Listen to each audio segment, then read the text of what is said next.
Hey, all, Scott Horton here for the Council for the National Interest at councilforthenationalinterest.org. Are you sick of the neocons and the Israel lobby pretending as though they've earned some kind of monopoly on foreign policy wisdom in Washington, D.C.? These peanut clowns who've never been right about anything? Well, the Council for the National Interest is pushing back, putting America first, and telling the lobby to go take a hike. The empire's bad enough without the neocons making it all about the interests of a foreign state. Help CNI promote peace. Visit their site at councilforthenationalinterest.org and click Donate under About Us at the top of the page. That's councilforthenationalinterest.org.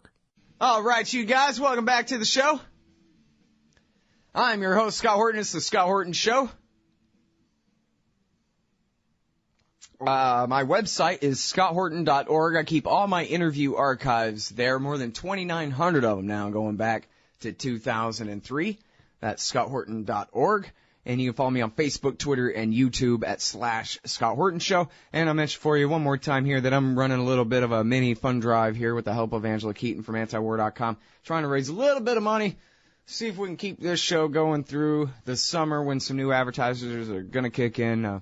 I'm very grateful to everyone who's donated so far. If you want to help out, you can sign up for a monthly subscription of $5 or $10 or $20 if you want, or if you want to do a one-time thing of $5, $10, or $20, that's fine too. Or if you want to do hundreds and hundreds, well, then that's all right also. And if you want to advertise on the show, man, I'll work a deal for you. You know me. I'm Scott at scotthorton.org. Let's work out a deal and advertise on the show. Okay, that's all I got to say about that.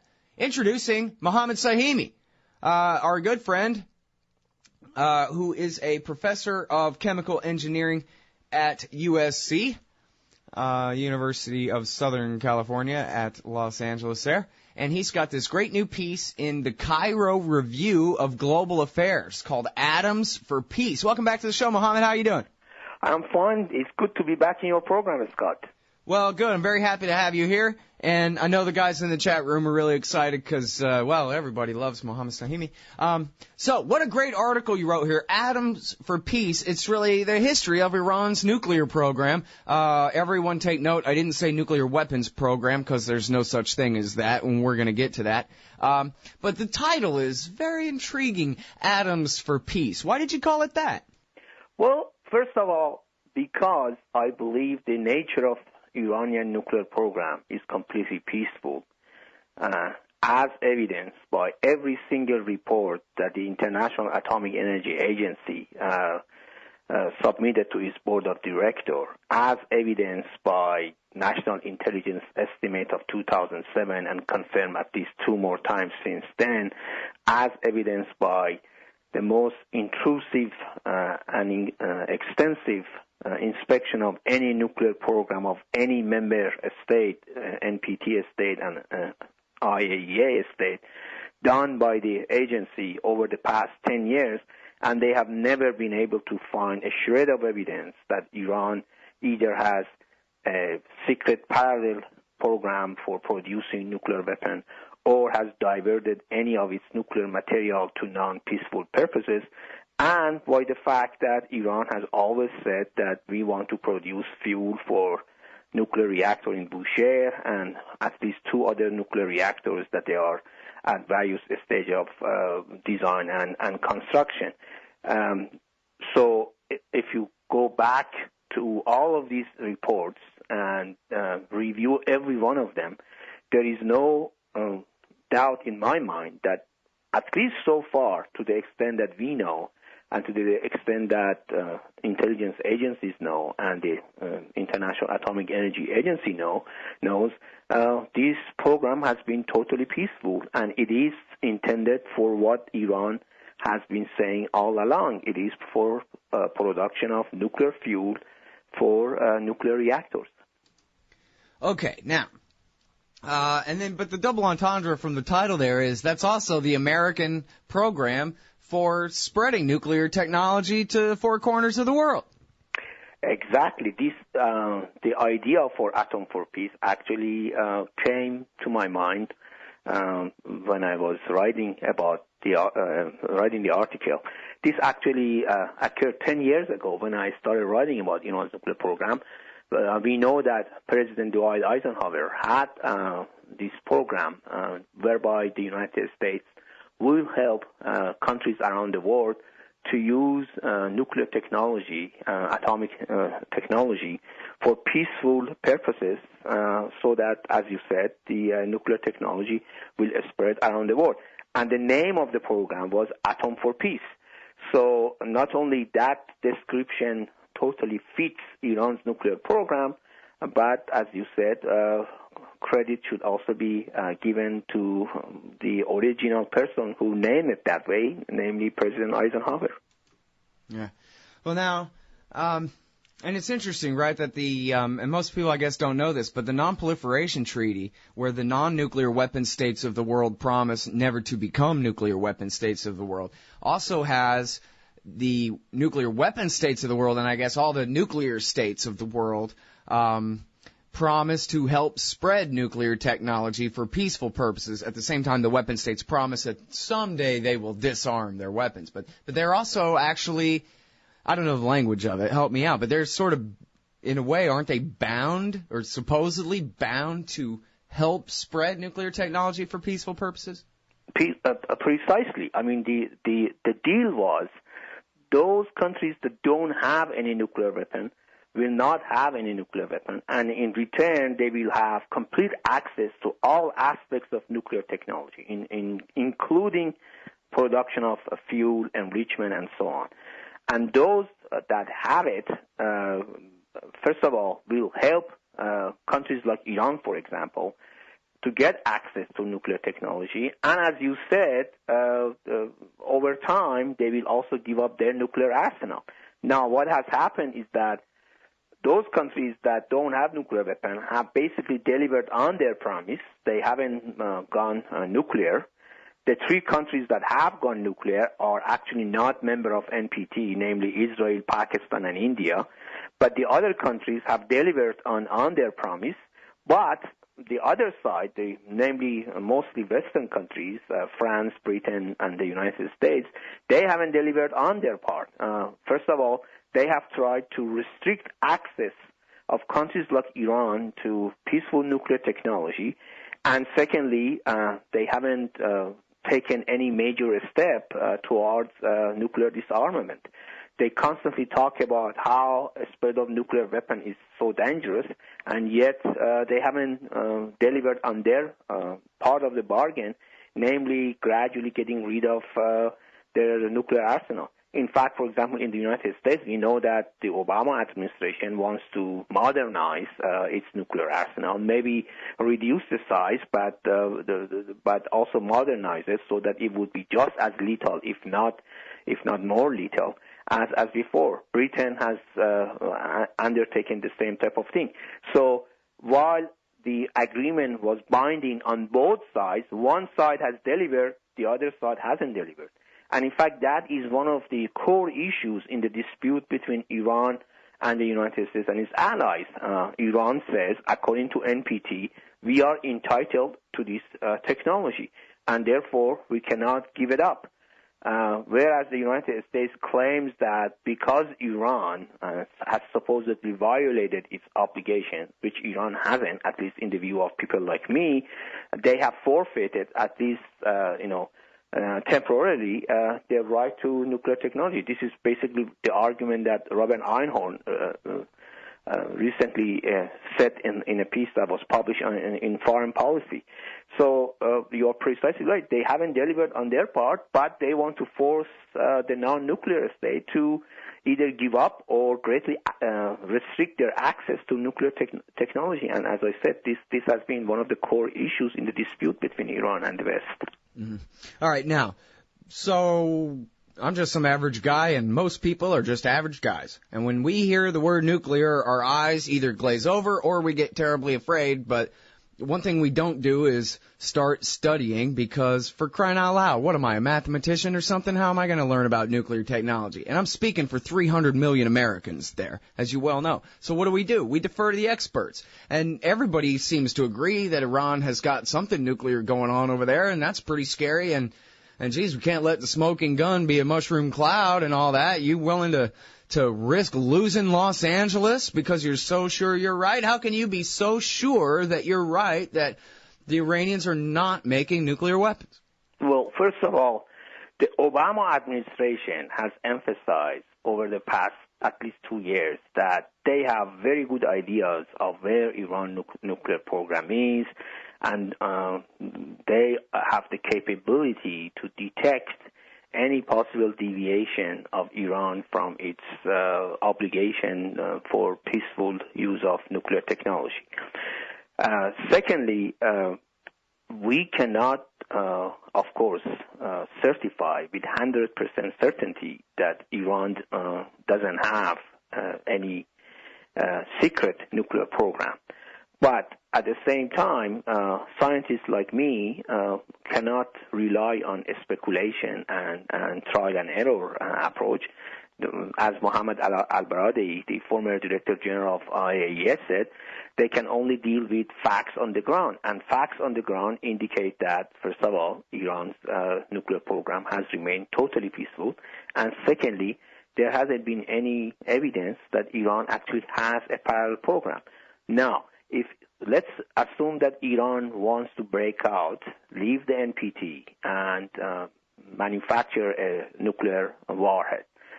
First of all, if Iran does do that, if Iran does leave NPT, that would be already a great indication of its goal and purpose, and that would provide the international community to negotiate with Iran to change Iran's mind if that was the decision by Iran to go nuclear. Secondly, every nuclear facility in Iran that is known, and we know that at least so far there is no unknown, every nuclear facility in Iran, which totals 15, is under constant inspection of International Atomic Energy Agency. Herman Nacaret, who is the Deputy Director General of Yukiya Amano, said last week that every day 2 to 6 IAEA inspectors in Iran inspect various facilities of Iran, nuclear facilities in Iran. So I have to repeat this.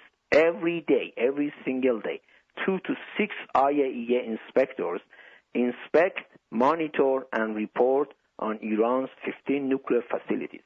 So there is tight control on everything that Iran does. Not only inspectors are there are cameras there, they measure everything to the last kilogram and so on. And every report that Iran makes about its activity in the nuclear area is checked and double and triple checked by IAEA. And every report of IAEA has consistently reported, has said that everything that Iran has said checks out according to IAEA inspectors. And therefore, again, there is no evidence that Iran is going to do this. Of course, making a nuclear weapon also needs a political decision by Iranian leadership. They must decide that, yes, we want to go nuclear because the national security of Iran and territorial integrity of Iran is in danger and we need a deterrent. But again, that political decision has never been made, and Iran's Supreme Leader Ayatollah Ali Khamenei has said again and again that we have no intention of going nuclear and becoming a nuclear power.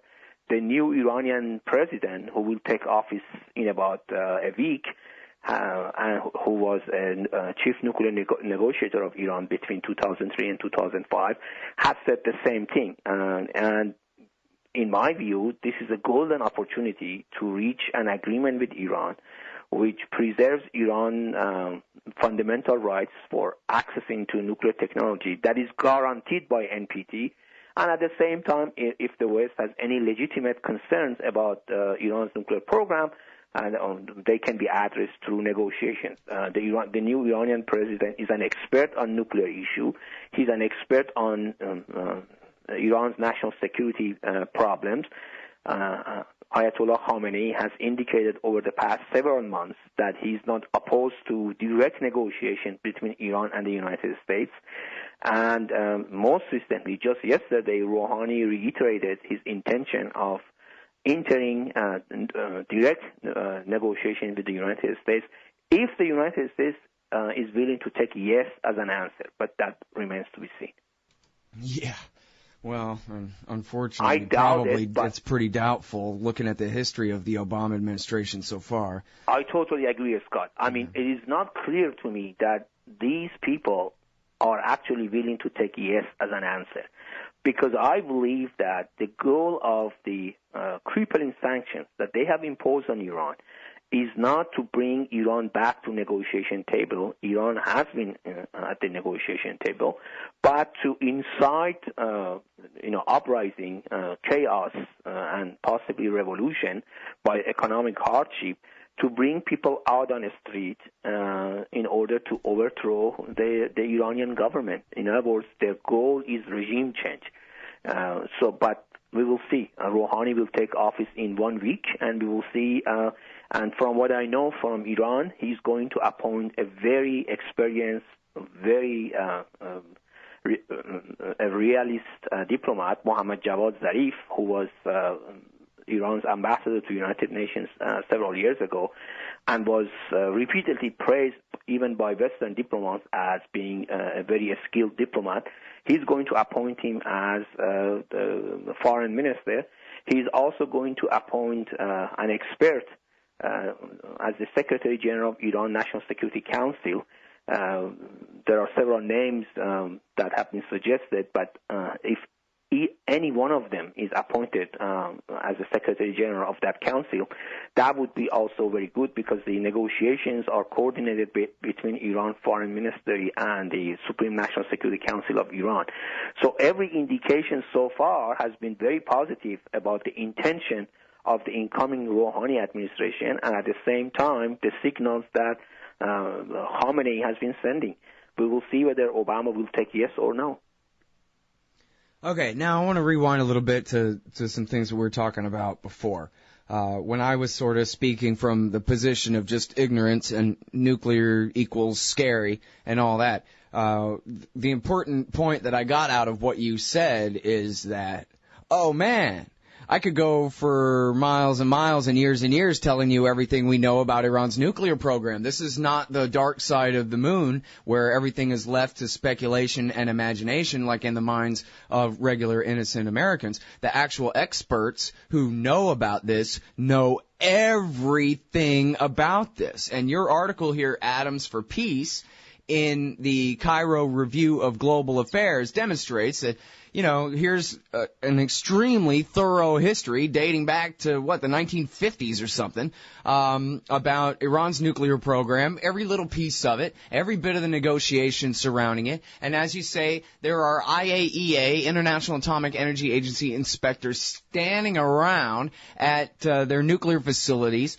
They're monitoring every bit of their uranium enrichment and making sure it's not diverted to weapons, making sure it's not weapons-grade material.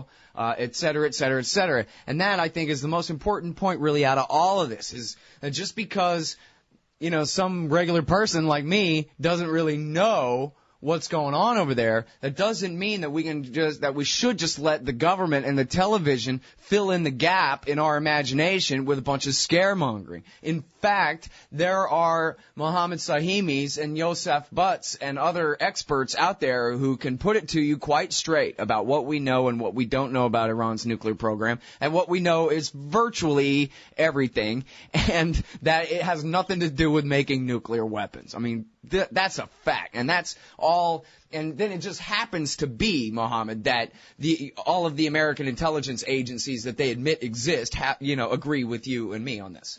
I totally agree. And as I said, Mohammad al-Baradei, when he was Director General, he said that Iran's nuclear program has undergone the most intrusive and extensive inspection of any nuclear program in the entire history of IAEA. One thing that all of these has shown us about Iran's nuclear program is that there isn't anything that we don't know. Everything about Iran's nuclear program is known. We know where the facilities are. We know how much uranium, enriched uranium Iran has. We know how many centrifuges Iran has. We know what Iran is doing. We know, for example, there is a heavy water nuclear reactor under construction in Iraq. We know where Iran's uranium mines are. We know where the facilities for processing the raw materials are. And everything that Iran has been saying to the IAEA has checked out completely. I mean, this is not what people like me or Yusuf Bhat claim. This is what the IAEA reports themselves say. Therefore, as you said, for a layman who doesn't know anything, he should be assured that there are people who know everything. And as I said, even the Obama administration has said repeatedly over the past 2 years that it has a very good idea of where Iran's nuclear program stands, and it has very good capability to detect any deviation from what is supposed to be, namely a peaceful nuclear program. So it isn't that we don't know anything or we don't have all the information. No, we know everything that we need to know. We have all the information, and I emphasize again that there is no evidence that Iran has any nuclear facility or site that hasn't been declared to the international community. There has been all sorts of rumors and reports by warmongers, by Israel lobby, by Iranian exiled groups such as Mujahideen, that Iran has this or that facility, secret, hidden here or there, but none of them has panned out. They have gone out, they have checked everything, and it hasn't panned out. So, and at the same time, I must emphasize that during the entire time from 2003 up to this moment that you and I are talking, that IAEA inspectors have been monitoring and inspecting Iran's nuclear program, only 6 minor problems discovered by the IAEA back in 2006, 2007. And when Iran was asked for explanation, Iran explained them, and the IAEA in February of 2008 declared that all the issues have been resolved to the satisfaction of the agency. And since then, there has never been a case, a dispute between Iran and IAEA regarding any possible deviation that Iran might have carried out regarding its program. The only disputes now between Iran and IAEA are things that go back 10, 15 years ago. The most important and the only dispute between Iran and IAEA is visit to the Parchin site. Parchin is a conventional military site southeast of Tehran. The IAEA has alleged that Iran might have experimented with high explosive materials, not over the past few years, but way in the past. In fact, probably even before 2003, and has demanded to visit certain sites. Now, here are the points. First of all, Parchin site, because it's not a nuclear site, is not covered by Iran's obligation towards International Atomic Energy Agency. The IAEA cannot demand a visit to Parchin site. Now, if Iran were to carry out the provisions of additional protocol, then Iran would have been obligated to allow the visit. In fact, Iran carried out the provisions of the additional protocol between 2003 and 2006 on a volunteer basis, during which it allowed the IAEA to go to Parchin twice, once in January of 2004, yes, and second time November of 2004. Each time they visited 5 buildings that they suspected something might have happened. The second time that they visited, they also had a surprise visit to a 6th building that Iran allowed, and they reported that they have found nothing. In fact, the Iranian press at that time reported that Ali Hainonen, who at that time was Deputy Director General for Safeguard and who had led IAEA delegation to Parchin, had told reporters that Parchin's case has joined history, meaning they can't find anything, there isn't anything. But then November 2011 report by IAEA revived the issue, and since then there has been this dispute. Iran says, correctly in my view, and correctly in the view of many people, that we have no obligation to allow you to visit Parchin, but we are willing to do so in the framework of an agreement between Iran and IAEA, which specifies what they want to do, where they want to go, and so on. And once those visits take place, IAEA cannot revive and bring back this issue again unless it can present Iran with hard evidence of any possible deviation of Iran from its nuclear obligation. And that's the only dispute right now. Otherwise, if you look at every report of IAEA, it reports that Iran is in compliance with its obligation. The nuclear program is proceeding as it is supposed to. It produces low-enriched uranium, and it has produced enriched uranium at 19.75%, which Iran has been converting to nuclear to fuel rods, in order to be used in Iran's research reactor, which produces medical isotopes for close to 1 million Iranian patients every year. And right, now, Iran, let me interrupt you here for just a sec. We're almost out of time here. We got 2.5 minutes, 3 minutes, something. So let me ask you, could you just tell us briefly the outlines of the obvious deal that could be reached here if the Americans actually were negotiating in good faith? Yes. In my view, Iran should go back to carrying out the provision of additional protocol that, as I said, Iran did do so from 2003 to 2006, which allows the IAEA the intrusive inspections that it wants. It can visit any site that it wants and inspect it. In return, Iran's nuclear right, although they are enshrined in NPT, will also be recognized by the